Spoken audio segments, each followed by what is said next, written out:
Magsitayo na po ang lahat.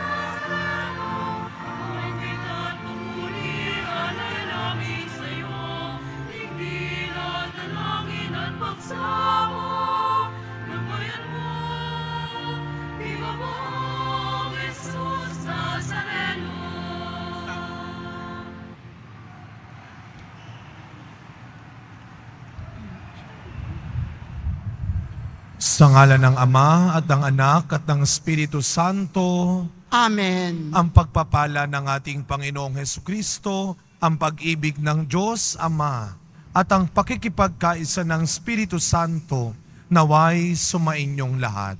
At sumayo rin. Mga kapatid, sa araw na ito, sinisimulan na ho natin ang ating pagdiriwang ng kapistahan ng ating debosyon sa mahal na pong Jesus Nazareno. At upang maging karapat dapat tayong tumanggap ng mga bagong biyaya at himala ng Diyos sa misang ito. Tumahimik po muna tayong sandali at nang may kababaang loob kasama ni Maria, humingi po tayo ng awa at patawad sa Diyos sa lahat ng inisip at ginawa nating kasalanan. Inaamin ko sa makapangyarihang Diyos At sa inyo mga kapatid, na lubha akong nagkasala sa isip, sa salita at sa gawa, at sa aking pagkukulang, kaya isinasamo ko sa mahal na Birheng Maria, sa lahat ng mga anghel at mga banal, at sa inyo mga kapatid, na ako'y ipanalangin sa Panginoong ating Diyos. Kaawaan tayo ng makapangyarihang Diyos, patawarin tayo sa ating mga kasalanan at patnubayan tayo sa buhay na walang hanggan. Amen. Panginoon, kaawaan mo kami. Panginoon, kaawaan mo kami. Kristo, kaawaan mo kami. Kristo, kaawaan mo kami. Panginoon, kaawaan mo kami. Panginoon, kaawaan mo kami.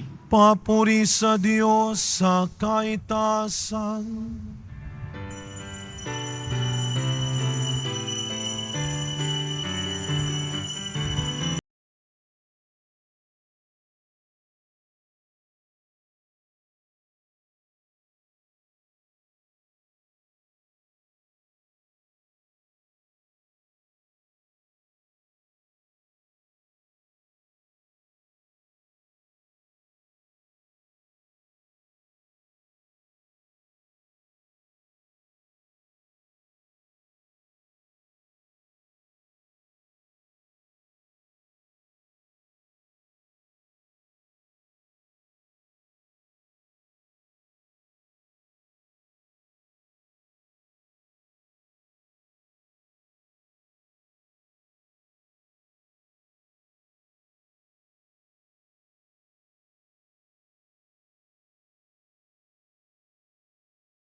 sa Diyos.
Manalangin po tayo. Ama naming makapangyarihan, niloob mong akuin ng iyong anak ang krus at kamatayan upang ang sangkatauhay matubos at mabuhay. Ang pag-ako namin sa krus at kamatayan dito sa lupa ayon sa diwa ng pagsunod sa iyong loob na ginanap ng iyong anak ay magpagindapat nawang aming kamtin ang lubos na katapusan at pagkabuhay sa iyong piling. Sa pamamagitan ni Jesucristo, kasama ng Espiritu Santo, magpasawalang hanggan. Amen. Magsiupo ang lahat. Pagbasa mula sa aklat ng mga bilang. Noong mga araw na iyon, nainip ang mga tao sa pasikot-sikot na paglalakbay. Nagreklamo sila kay Moises, "Inialis mo ba kami sa Ehipto para patayin sa ilang na ito? Wala kaming makain ni mainom. Sawa na kami sa walang kwentang pagkain ito."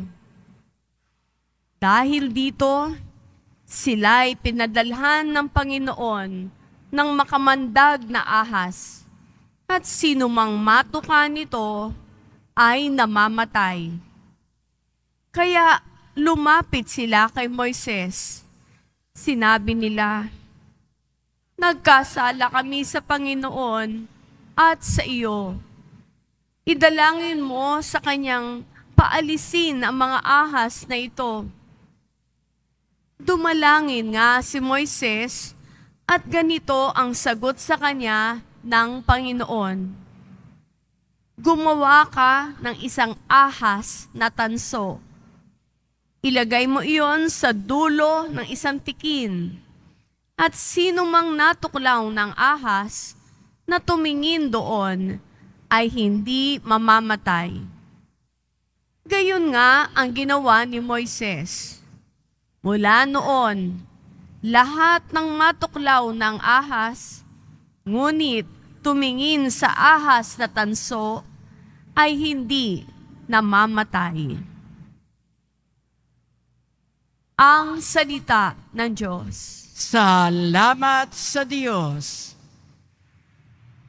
Hindi nila malilimot ang dakilang gawa ng Diyos. Hindi nila malilimot ang dakilang gawa ng Diyos. Kayo ngayon ay makinig sa turo ko, mga anak. Inyong dinggit o linigin, salita kong binibigkas. Itong aking sasabihin ay bagay na talinhaga. Nangyari pa noong una, kaya ito'y mahiwaga. Hindi nila malilimot ang dakilang gawa ng Diyos. Datapwat, nung sila'y lilipuli na ng Diyos, nagsisi ang karamihat, sa Kanya'y nagbalik loob. Noon nila nagunitang, ang sanggalang nila'y ang Diyos. Ang kataas-taasang Diyos ay kanilang manunubos. Hindi nila malilimot ang dakilang gawa ng Diyos. Kaya't siya ay pinuri ng papuring hindi tapat, pagkat yung pagkudwarit, balat kayong matatawag. Sa kanilang mga puso, naghahari kataksilan. Hindi sila nagtatapat sa ginawa niyang tipan. Hindi nila malilimot ang dakilang gawa ng Diyos. Gayunpaman palibhasay, Diyos siyang mahabagin. Ang masama nilang gaway, pinatawad niyang tambing. Dahilan sa pag-ibig niya, hindi sila wawasakin. Kung siya may nagagalit, ito'y kanyang pinipigil. Hindi nila malilimot ang dakilang gawa ng Diyos.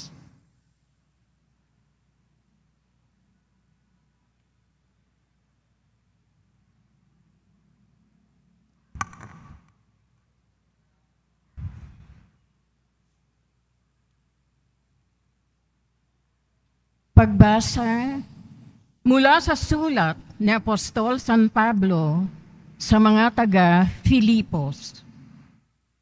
Si Kristo Jesus, bagamat siya'y Diyos, ay hindi nagpilit na manatiling kapantay ng Diyos.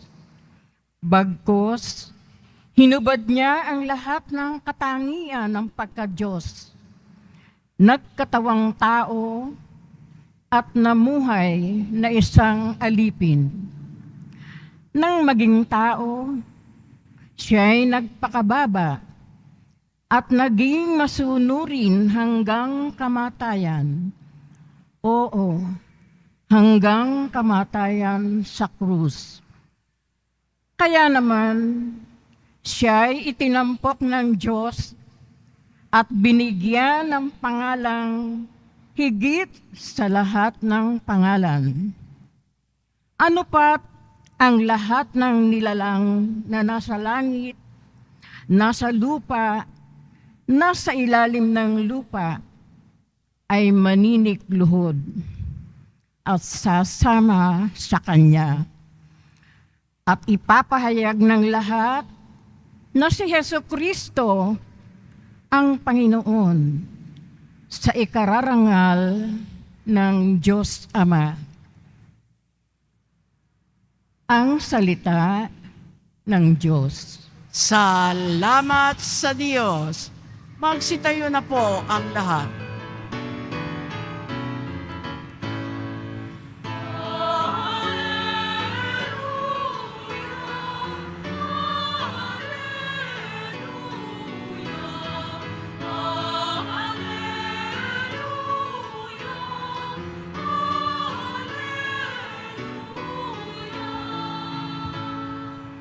Kami sumasamba sa iyo at kumagalang sa krus mo, nakaligtasan ng mundo.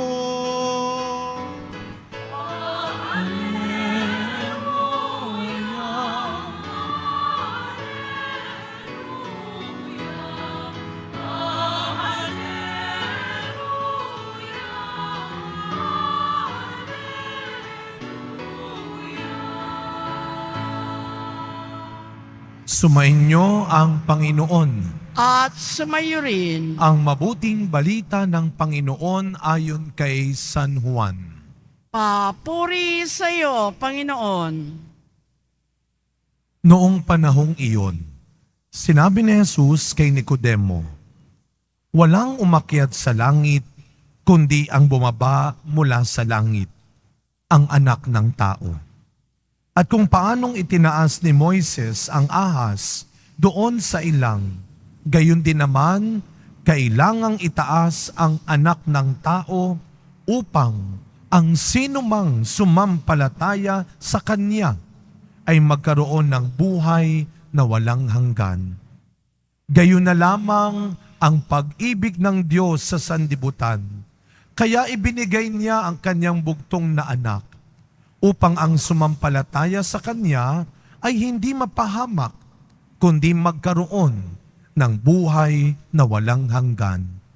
Sapagkat sinugo ng Diyos ang kanyang anak, hindi upang hatulang maparusahan ang sanlibutan, kundi upang iligtas ito sa pamamagitan niya. Mga kapatid, ang mabuting balita ng Panginoon. Pinupuri ka namin, Panginoong Heso Kristo. Magsiupo ang lahat. Good afternoon po sa inyong lahat.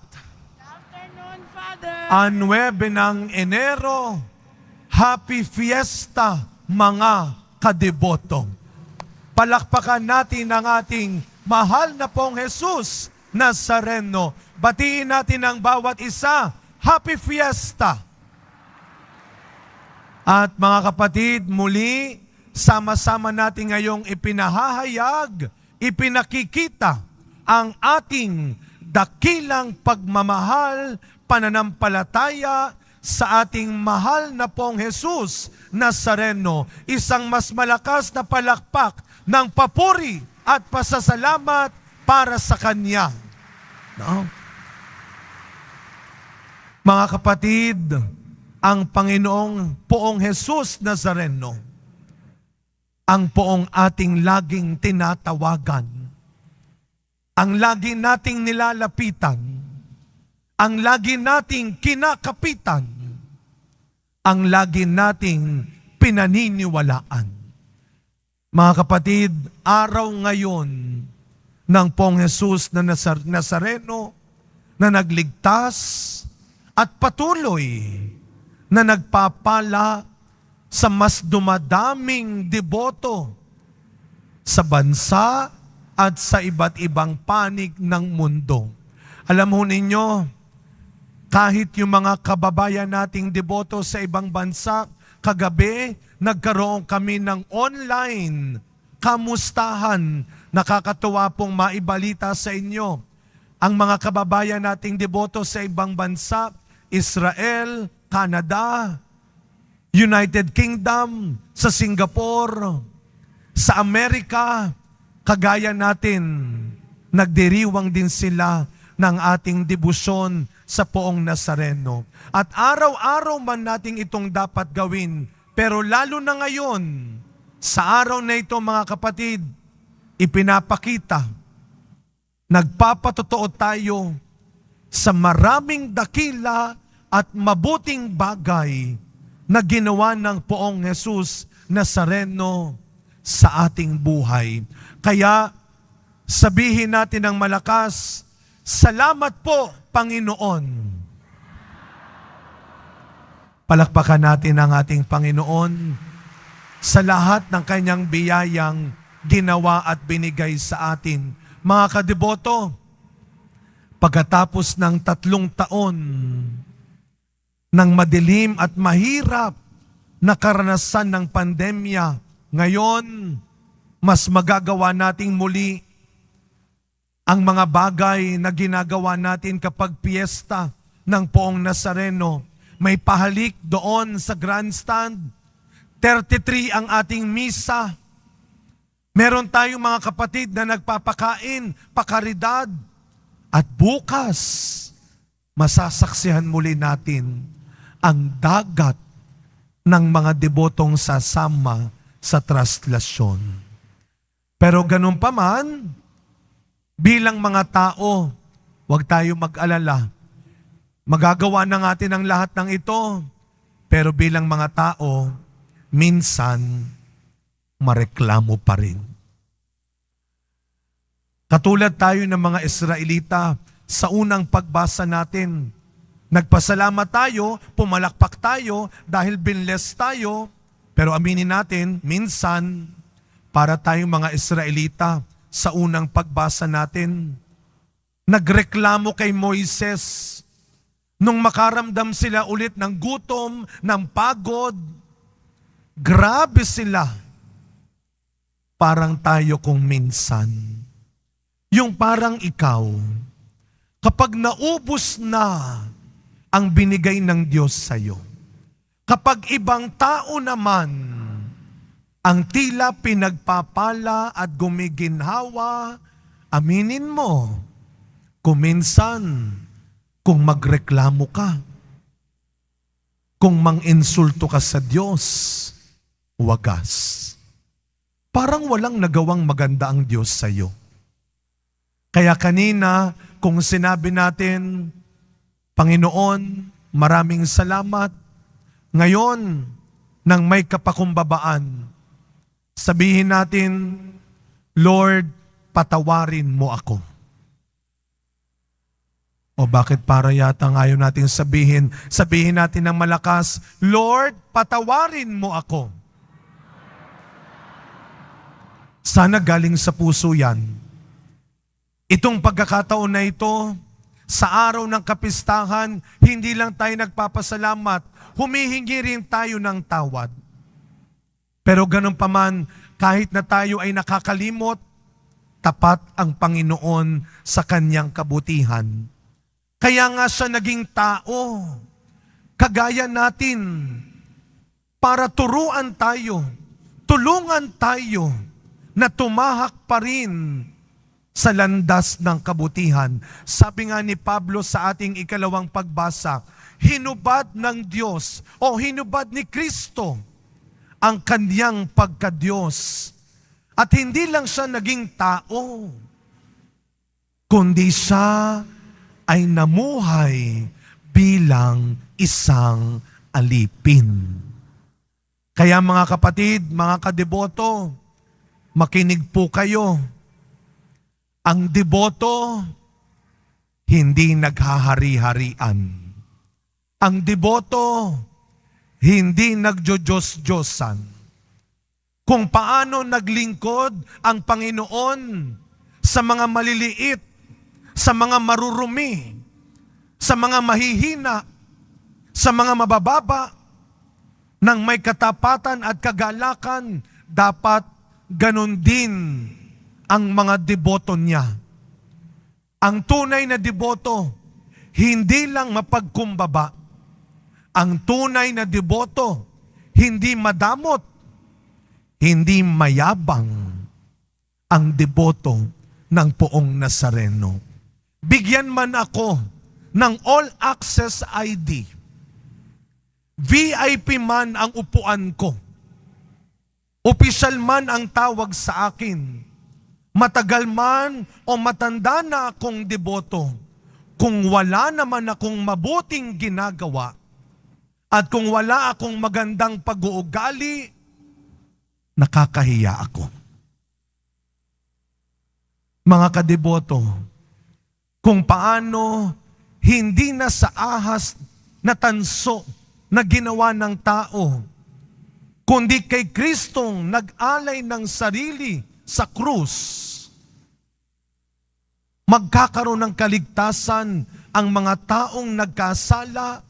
Sana mga kadeboto, pagkatapos ng 3 taong nagdaan, ngayon, hindi lang tayo tatawaging paring deboto. Sana, pagkatapos ng mga itinuro sa atin ng 3 taon ng pandemya, ang tawag na sa iyo, mabuting deboto.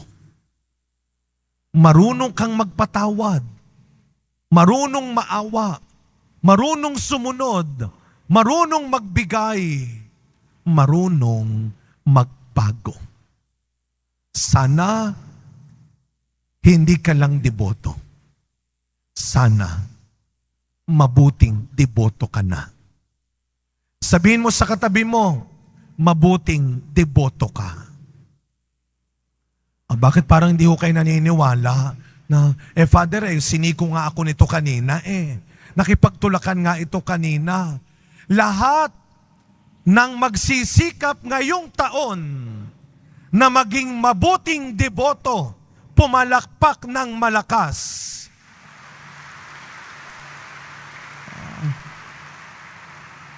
Mga kapatid, sa pagpapatuloy ng misa natin, minsan pa, muli tayong pinagsasama ng ating pagmamahal at pananampalataya sa Poong Jesus Nazareno. Nandito tayo muli, hindi lang bilang mga debotong pinagpala, kundi mga debotong nagpapasalamat. Nandito tayo, hindi lang bilang mga debotong muling tatanggap, kundi bilang mga debotong patuloy na maglilingkod. Ito ang tunay na mukha at imahen ng Poong Nazareno. Hindi lang sa altar, wala lang sa andas makikita, kundi nasa mabuti at tama nating pakikitungo sa isa't isa. Mga kadeboto, huwag kang matakot, huwag kayong madamot na makita at maipakita sa ating mabuting buhay ang buhay na Poong Jesus Nazareno. Amen. Tumayo po tayong lahat at ipahayag natin ngayon ang ating pananampalataya. Sumasampalataya ako Sa Diyos amang makapangyarihan sa lahat, na may gawa ng langit at lupa. Sumasampalataya ako kay Hesukristo, iisang anak ng Diyos, Panginoon nating lahat. Nagkatawan tao siya, lalang ng Espiritu Santo. Ipinanganak ni Santa Mariang Birhen, pinagpakasakit ni Poncio Pilato, ipinako sa krus, namatay inilibing, nanaog sa kinaroroonan ng mga yumao, nang may ikatlong araw na buhay na maguli, umakyat sa langit, na luluklok sa kanan ng Diyos amang makapangyarihan sa lahat. Doon magmumulang paririto at huhukom sa nangabubuhay at nangamatay na tao. Sumasampalataya naman ako sa Diyos Espiritu Santo, sa banal na simbahang Katolika, sa kasamahan ng mga banal, sa kapatawaran ng mga kasalanan, sa pagkabuhay na muli ng nangamatay na tao, at sa buhay na walang hanggan. Amen. Mga minamahal kong mga kapatid, idulog po natin sa mahal na Poong Jesus Nazareno ang ating mga kahilingan, taglayang matibay na pananampalataya sa Kanyang pagkadiyos, ang tapat na pag-asa sa Kanyang kapangyarihan, at ang maningas na pag-ibig sa Kanyang puso. Ang ating pong itutugon, mahal na Poong Jesus Nazareno, kaawaan mo kami. Mahal na Poong Jesus Nazareno, kaawaan mo kami. Upang ang Eucharistia na ating tinatanggap sa komunyon at inihahandog sa misa bilang alaala ng mga hirap ng mananakop ay magdulot sa atin ng wagas na pagmamahal sa Diyos at sa kapwa. Manalangin tayo. Mahal na Poong Jesus Nazareno, kaawaan mo kami. Upang ang panalangin ni Jesus Nazareno sa halamanan ng Getsemani, na dito'y pinawisan siya ng dugo, ay maghasik sa atin ng pagkahilig sa panalangin na siyang mabisang lunas sa lahat ng karamdaman ng tao. Manalangin tayo. Mahal na Poong Jesus Nazareno, kaawaan mo kami. Upang ang kanyang kurunang tinik, damit na purpura at krus ay magpaalaala sa atin na ang kanyang mga aral at simulain bilang hari ng sanlibutan ay dapat maghari sa ating isipan, angkan at lipunan. Manalangin tayo. Mahal na Poong Jesus Nazareno, kaawaan mo kami. Upang sa bisa ng kanyang pagpapasa ng krus sa mga lansangan sa Jerusalem, ay matuto tayong makiramay at makihati sa mga kahirapan at tiisin ng kapwa. Manalangin tayo. Mahal na poong Jesus Nazareno, kaawaan mo kami. Upang tulungan tayo ng mahal na Birhen, ina ng hapis, na maging tunay na larawan ng kanyang anak sa isip, wika at gawa, nang sa gayon ay makamit ang ating kahilingan sa poong Jesus Nazareno. Manalangin tayo. Mahal na poong Jesus Nazareno, kaawaan mo kami. Ama naming mapagmahal, nahayag sa salita, gawa, buhay at kamatayan ng iyong anak na ang Diyos ay pag-ibig. Maipahayag din nawa namin ang katotohanan ito sa pamamagitan ni Jesus Nazareno, Panginoon namin, magpasawalang hanggan. Amen. Magsiupo muna po ang lahat.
Magsitayo na po ang lahat.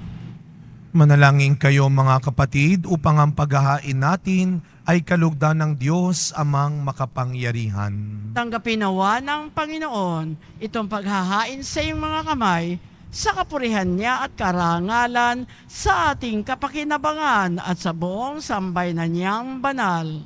Ama naming lumikha, sa ikapagpapatawad ng mga kasalanan, maganap nawa ang paghahaing ito na sa dambana ng krus ay siyang pumawi sa kasalanan ng buong mundo sa pamamagitan ni Jesucristo kasama ng Espiritu Santo magpasawalang hanggan. Amen. Sumainyo ang Panginoon. At sumayo rin, Itaas sa Diyos ang inyong puso at diwa. itinaas na namin sa Panginoon. Pasalamatan natin ang Panginoong ating Diyos. Marapat na siya ay pasalamatan.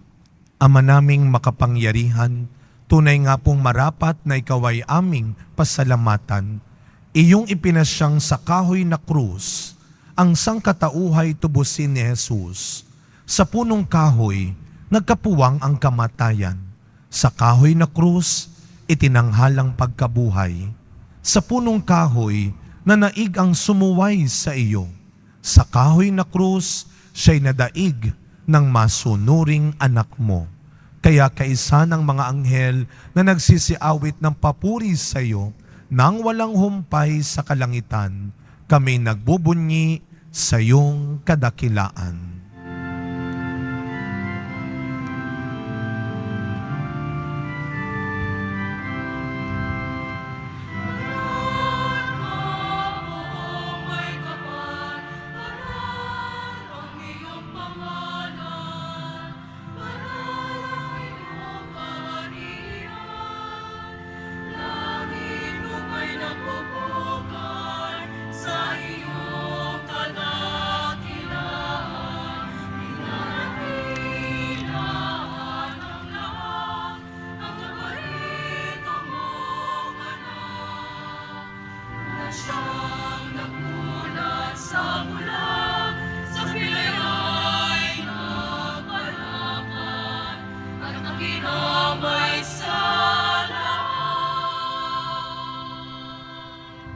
Magsiluhod na po ang lahat. Ama naming banal, ikaw ang bukal ng tanang kabanalan, kaya't sa pamamagitan ng iyong Espiritu, gawin mo pong banal ang mga kaloob na ito, upang para sa amin maging katawan at dugo ng aming Panginoong Hesukristo. Bago niya, pinagtiisang kusang loob na maging handog, hinawakan niyang tinapay, pinasalamatan kanya, pinaghati-hati niya iyon, iniabot sa kanyang mga alagad at sinabi, "Tanggapin ninyong lahat ito at kanin. Ito ang aking katawan na ihahandog para sa inyo."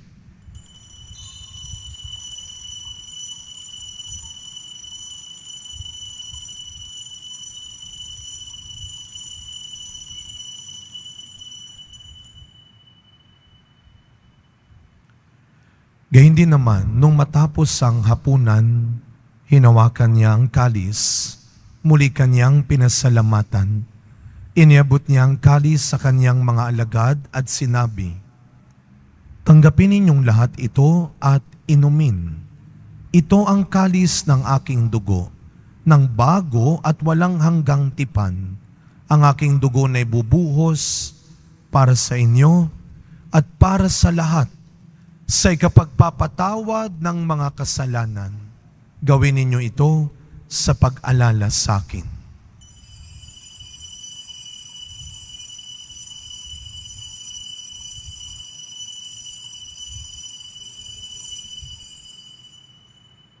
Magsitayo na po ang lahat.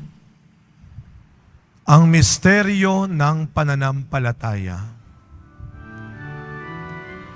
Aming ipinahayo na namatay ang iyong anak, nabuhay bilang Mesiyas